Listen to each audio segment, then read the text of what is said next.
নমস্কার বন্ধুরা, যা গরম পড়েছে এই গরমে এমন কিছু খাবার খেতে ইচ্ছা করে যাতে মনটা খুব শান্তি পায়।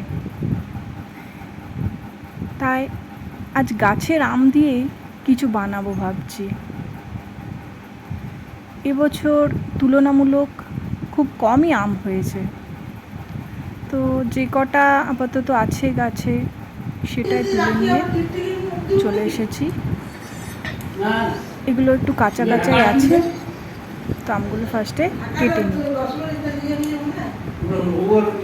ছালগুলো ছুলে নেব।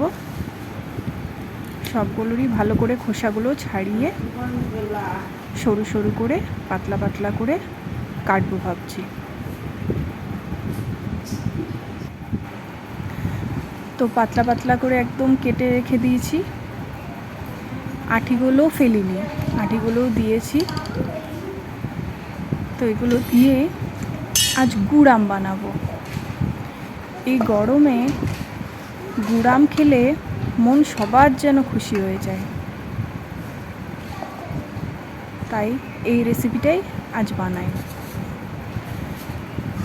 মোটামুটি 1 কেজি আমের জন্য 1 কেজির মতো গুড় নিয়েছি। এর আমটা ভালো করে জলে ধুয়ে নিই।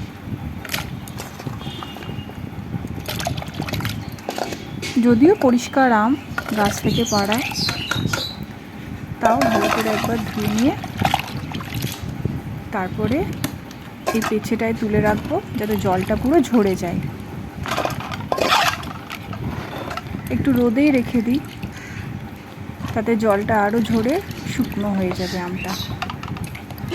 কারণ জল থাকলে কড়াইয়ে দিলেই খুব অসুবিধা হয়, তাই শুকনো শুকনো আম থাকলে তাড়াতাড়ি হয়েও যায় আর খেতেও ভালো হয়। বিশেষ করে বর্ষাকালেও এটা ছেতো পড়ে যাওয়ার ভয় থাকে না। আর একবার গুড় আম বানালে বেশ কয়েক মাস আরামসে খাওয়া যায়। তো সবই মোটামুটি তোলা হয়ে গেছে। এবার একটু হলুদ মাখিয়ে খানিকক্ষণের জন্য রোদে রেখে দেব।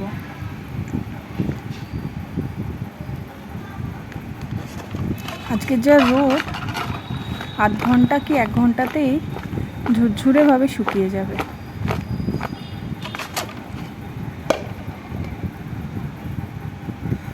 এর মধ্যে মশলাটা বানিয়ে ফেলি।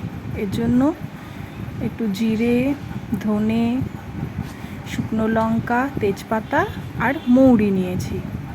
এগুলো শুকনো কলায় ভেজে মিক্সিতে পেস্ট করে রেখে দেব। কড়াই চাপিয়ে দিয়েছি,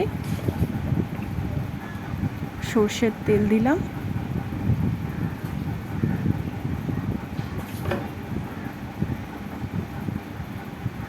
এবার একটু 5 ফোড়ন, শুকনো লঙ্কা আর তেজপাতা দিয়ে ফোড়ন দিয়ে নেব।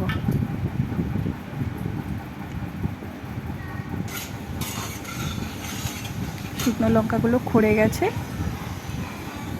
এবারে আমগুলো দিয়ে দিচ্ছি।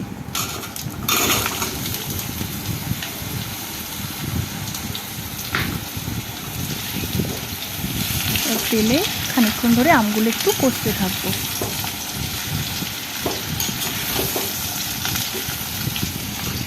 এখানে গুড়টাও ভেঙে রেখে দিয়েছি, একটু সামান্য নুন দিলাম আন্দাজ করে।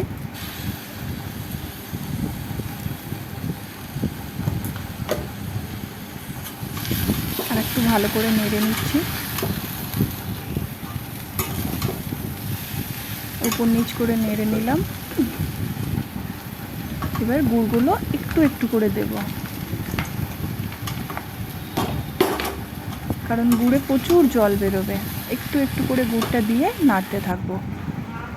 দেখুন গুড়টা দিয়েছি, প্রচুর জল বেরিয়েছে। এই জলে আস্তে আস্তে আমগুলো ফুটতে থাকবে। অনেকটাই জল কমে এসছে,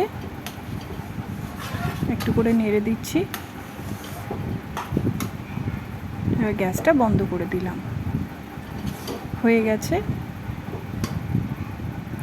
এবার যে মশলাটা আমি গুঁড়ো করে রেখেছিলাম ওটা উপর থেকে ছড়িয়ে দিচ্ছি, একটু একটু করে ছড়াবো। দেখুন ঠান্ডা করে কাঁচের বয়ামে ভরে রেখে দিয়েছি। এই গুড় আম গ্রীষ্মকালে দুপুরে বসে খেলে মন যেন একদম শান্তিতে ভরে যায়। এই রেসিপিটা আপনারাও ইচ্ছা করলে আরামসেই বানাতে পারেন। তো কেমন লাগলো কমেন্টে অবশ্যই জানাবেন।